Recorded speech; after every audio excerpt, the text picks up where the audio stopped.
అయితే గురుగారు ఇప్పుడు రాబోయే పరాభవన సంవత్సరంలో మకర రాశి వారికి ఏ విధంగా ఉందో కాస్త తెలియజేస్తారు? తప్పకుండా అండి. ముందు మకర రాశి వారికి ఆదాయము, వ్యయము, రాజ్యపూజ్యాలు చూద్దాము. రాజ్యపూజ్య అవమానాలు చూసుకున్నట్లయితే మకరం వారికి 2, 8 అండి. అంటే 2 ఆదాయము, వ్యయం 8. అలాగే 1, 2 అంటే మెచ్చుకునే వాళ్ళ సంఖ్య ఒకరు ఉంటే అవమానించేవాడి సంఖ్య చాలా తక్కువ స్థాయిలో ఉంది అది కూడా. సో 2, 8 అంటే ఆదాయము, వ్యయము మార్చుకోవాలంటే మకరం వారు దుర్గానామాన్ని ఎంత స్మరిస్తూ ఉంటే, ముఖ్యంగా నవంబర్ వరకు, దాని తర్వాత చండీ చేసుకోవచ్చు. ఫైనాన్షియల్గా ఖచ్చితంగా వీళ్ళకి గ్రోత్ ఉంటుంది.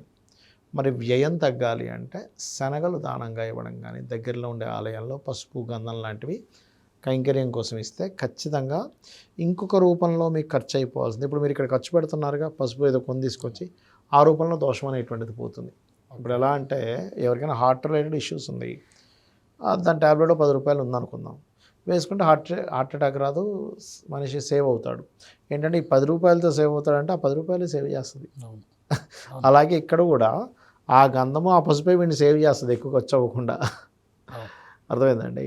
అట్లా కాబట్టి ఇవి చేసుకోవాలి. ఇక రాజ్యపూజ్య అవమానాలు కూడా, రాజ్యపూజ్యం పెరగాలి అంటే కనుక మకరం వారు లలిత రెగ్యులర్గా చదువుతూ ఉంటే కూడా రాజపూజ్యం పెరుగుతుంది. ఇక మిగతా గ్రహస్థితిని బట్టి వీళ్ళకి లైఫ్లో ఎలా ఉంటుంది ఏమిటి అనేటువంటి విషయాలు చెప్తుంది నేనైనప్పటికీ, చెప్పిస్తుంది సాక్షాత్ లలిత అమ్మవారిగా భావిస్తూ. ప్రధానంగా మకరం వారికి చూసుకున్నట్లయితే ధన విషయంలో సాఫ్ట్వేర్ రంగాలు, ఆన్లైన్ ద్వారా ధనం ఆన్లైన్ అంటే మళ్ళీ ఇక్కడ చాలామంది తెలియక బెట్టింగ్స్లు, షేర్ మార్కెట్లు ఇవనుకుంటారు. అది కాదు. ఆన్లైన్లో మనం ఏదైనా ఒక ప్రోడక్ట్ అమ్ముతున్నాము, అలాంటి వాటికి చాలా బాగుంది 2లో రాహు ఉన్నందుకు. కాకపోతే వీళ్ళకి రాహువు సరిగ్గా నవంబర్ నుంచి లగ్నంలోకి వచ్చేస్తాడు. అప్పటి నుంచి మాత్రం నవంబర్ నుంచి కొన్ని అపోహలు, ఏదో జరుగుతుందేమో అని ఊహించుకొని ఇవి జరుగుతూ ఉంటాయి. అది కొంచెం చూసుకోవాలి. అలాగే వివాహ నిర్ణయాలు ఏమున్నా కూడా వీళ్ళు నవంబర్ లోపలే సెట్ చేసుకోవడం మంచిది వీరికి. ఓకే. అండ్ అలాగే 3లో శని మంచిదే, ప్రయత్న లాభాన్ని ఇస్తుంది. ప్రయత్నం చేసేటప్పుడు కొంచెం గట్టిగా ప్రయత్నం చేస్తారు ఏ పనైనా కానీ. వీళ్ళకి ప్రాపర్టీస్ అవన్నీ కూడా జూన్ నుంచి చాలా బాగున్నాయి. సంతానం విషయము, ప్రాపర్టీ విషయం కూడా జూన్ నుంచి బాగుంది. కాకపోతే వీళ్ళకి జూన్ వరకు గురువు 6లో ఉన్నందుకు మనల్ని గైడ్ చేసే వాళ్ళతోనే మనం గొడవ పెట్టుకుంటాం తెలియకుండా, మన హితులతోనే. మన మంచి ఒక్కోసారి చూడండి, నేను వాడికి మంచి చేస్తాను నాతో గొడవ పెట్టుకున్నాడు అంటూ ఉంటాం. దాన్ని గ్రహస్థితి అంటారు. ఎందుకంటే వాడికి తర్వాత మంచి ఏదో తెలియకూడదు అనుకున్నప్పుడు మంచి చేసే వాళ్ళతో మనం గొడవ పెట్టుకుంటాం. తర్వాత మంచి చెప్పేవాడు అంటూ ఉండడు కదా, సపోర్ట్ చేసేవాళ్ళు, గైడ్ చేసేవాళ్ళు. కాబట్టి వీలైనంత మటుకు జూన్ వరకు గైడ్ చేసే వాళ్ళతో, సపోర్ట్ చేసే వాళ్ళతో గొడవ అవుతుంది అని అన్నప్పుడు దాన్ని తగ్గించేసుకోండి, లేకపోతే ఇబ్బంది అవుతుంది అది. అట్లాగే జూన్ తర్వాత నుంచి వీళ్ళకి తల్లి యొక్క సహకారం మూలంగా కొంచెం వివాహ సంబంధించిన విషయాలు ముందుకు కదులుతాయి. తాతగారి ఆస్తి విషయంలో ఆది మంగళవారాలు ఎటువంటి నిర్ణయాలు తీసుకోకూడదు వీరు. అలాగే కొంచెం వీళ్ళకి కెరియర్ గ్రోత్ అయితే ఉంది, don't worry. And June, July తర్వాత నుంచి వ్యాపారం చేసేవారికి చాలా బాగుంటుంది, అనుకూలంగా ఉంటుంది. చెప్పాలంటే వీరు ఎక్కువగా లలిత చదువుకోవడము చాలా మంచి ఫలితాలు ఇస్తుంది. ఆలయాలకు వెళ్ళినప్పుడు ముఖ్యంగా జూన్ వరకు మనం ఏదైనా మిస్టేక్ చేస్తున్నామా అని తెలుసుకొని వెళ్ళండి. ఎందుకంటే ఈ సమయాన్ని ఏమంటారంటే గురుశాపము, దేవతాశాప సమయాలు అంటారు. మనం తెలుసో తెలియకో చేసే తప్పిదాల వల్ల శాపానికి గురవుతూ ఉంటాం. కాబట్టి ఈ జాగ్రత్తలు తీసుకోవాలి. అయితే గురుగారు ఇప్పుడు నవనాయకులు అంటారు కదా. అవునండి. ఈ నవనాయకుల మీద ఆధారపడే మన ప్రపంచ పరిస్థితులు, దేశ కాలమానం అన్నీ ఉంటాయి కదా. అవునండి. సో ఈ నవనాయకుల వల్ల ఎలా ఉండిపోతుంది ఈ రాబోయే కొత్త సంవత్సరం? తప్పకుండా దీనికి రాజు, మంత్రి, సైన్యాధిపతి, శస్యాధిపతి, అర్ఘ్యాధిపతి, మేఘాధిపతి అని ఇట్లా ఉంటారు. 9 మంది ఉంటారు. అయితే వీళ్ళు ఒక్కొక్కరు ఒక్కొక్క రోల్ ప్లే చేస్తూ ఉంటారు. ఎప్పుడైనా కూడా రాజు కనుక గురువు అయితే చాలా మంచిదని చెప్తారు ఆ సంవత్సరం. కానీ ఈ సంవత్సరం అలా కాదు. ఎందుకంటే గురు రాసులు పాడైనందుకు రాజు గురువు అయినప్పటికీ ఎక్కువ మారణ హోమాలు, గొడవలు. ఎందుకు గొడవలు? రాజు గురువుకి ఎందుకు గొడవలు అనుకోవచ్చు.